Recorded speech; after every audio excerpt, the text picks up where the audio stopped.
My tummy is rumbling. So today I've got a yummy, healthy spinach pancake recipe for you. It's perfect for the vegetarians. If you don't eat meat, then this is a great one. I absolutely love vegetarian foods, and this is one of my ultimate favorites. This is actually for the girls at work. They were asking me yesterday for some recipe suggestions, and I thought this would be a really good one for them.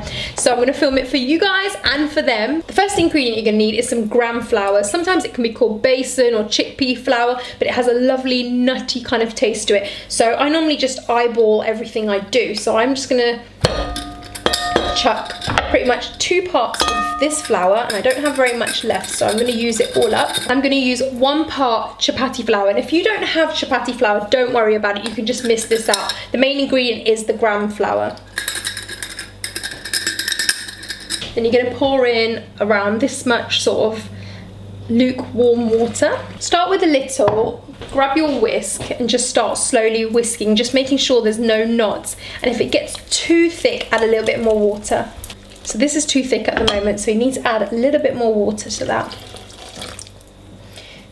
You want the consistency to be quite runny because when you add the spinach, it really thickens it up. The first ingredient I'm going to add to this is 1/2 tablespoon of yogurt. You can use Greek, live, any type of yogurt, about this much, and just pop that in there. From my spice box, I'm going to add around 1/2 teaspoon of salt, a tiny bit of turmeric, and a teaspoon of ground coriander and ground cumin. Tiny bit of spice, I'm going to add a little bit of chili powder. All your spices and just whisk them into the mixture. The next step, I'm going to grate some ginger. Finally, chop up your spinach as fine as you can. It helps it cook a bit quicker when it's finer. And I've used 1/2 bag of spinach because I love spinach and it's really, really good for you. Pack in the greens in your pancakes. Gently fold everything in, and your consistency is something like this. Now this has gone a little bit thick, so what I'm going to do is add a little bit more water.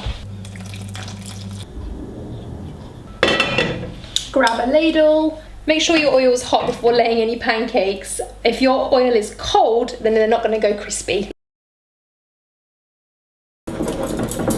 When you can see the edges start crisping up, it should easily come away from the pan.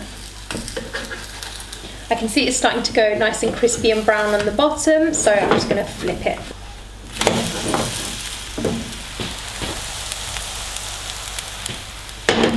I'm going to turn this 2 or 3 times between cooking, leaving it on each side for about 2 or 3 minutes.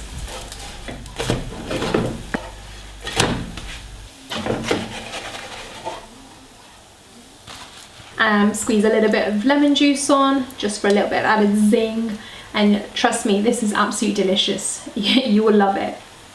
See you guys next time. So I'm going to show you guys what the hell I've got in my handbag. And I'm going to whiz through it really quickly.